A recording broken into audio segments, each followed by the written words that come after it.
I'm just going to tell you about how this all got started. So, I did the 10-kilometer swim last summer with Scott and his group, and we got to have a tour of Camp Trillium before we actually did the swim, so we knew what we were doing it for. And the camp there, it's amazing and has a really great thing going on. So I was thinking of ways to help, and as I was leaving, I told my mom I want to volunteer, but you have to be 18 to volunteer. So I was thinking of ways to help, and swimming kept coming to my mind because I've been swimming forever, like since I was 4 years old. And I remembered Scott jokingly said that he expects big things from me and that I should swim across the lake. So, I talked to my sister about it, and she's like, "You can do it, you can do it." And so after that, I talked to my parents about it, and it took about a month to convince them. And then they saw that there was 70 pages of rules, and they started to consider it more and more. And finally, I got them on board, and then I got all these people that are here today helping me, and Alistair from Toronto helped me, and it's just crazy. Everyone got right on board and helped me through all of it. Like, I couldn't have done anything right from the beginning if it wasn't for any of these people. And so as I got into the water on Saturday, I just kept thinking about Camp Trillium and what I was doing it for, and about how awesome my crew is and how much help they've been.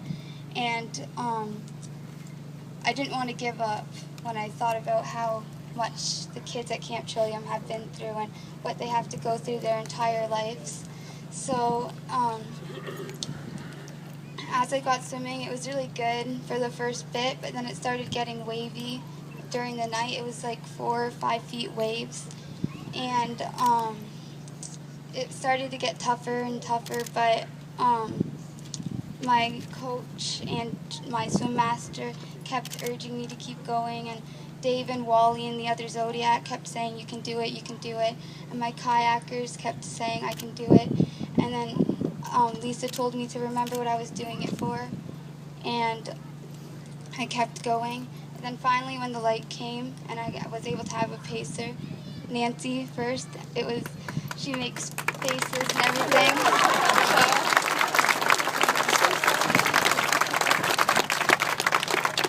So when I was able to have a pacer, I got back into my groove, and we got going again. And then I started getting updates on how much money I'd raised, and it was going up like crazy. Like I got told $50,000, and I was already over my goal, so I started swimming harder. And then I got told $60,000, and I didn't want to stop after. I kept getting told higher and higher, and as I kept going, they kept getting up and up to $90,000, and by that time, I knew I couldn't stop after all those people had donated and helped me through it. And I had my crew cheering me on and telling me that I could do it. And I knew that my parents and my family knew I could do it, and everyone that supported me and everyone here. So I kept going. And finally, when I was 4 kilometers out, I started swimming harder because I could start to see the shore. And then when I was about 1 kilometer away, I could start hearing everyone and seeing lights. And at that time, the current was really, really bad and felt like I was going nowhere. But my coach kept saying, "You can do it, you can do it." And finally, when I got there, I saw everyone waiting for me and giving me hugs, and they knew I could do it the whole time. So it just made me feel really good. And then when I heard that I had gotten over 100,000, I was like really excited. So.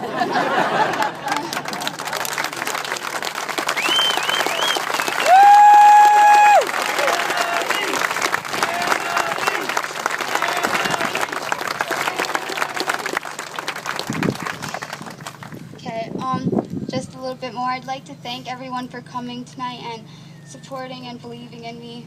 Thanks.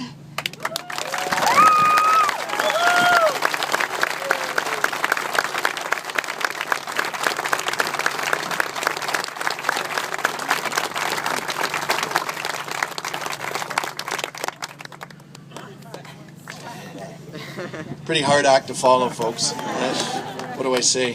I'd just like to share a couple of tidbits, a little bit of information that's been passed my way over the last little while, and I think you'll all be interested in hearing this. It's my understanding that Annaleise is to be nominated for the Queen's Jubilee Medal.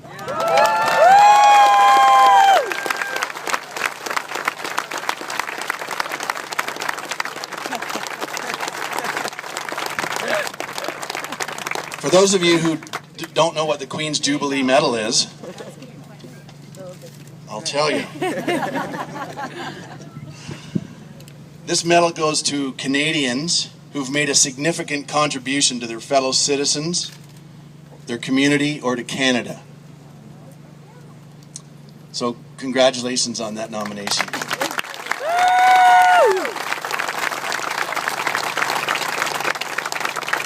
It's also my understanding that a letter from our Premier is on its way to Annaleise as we speak tonight.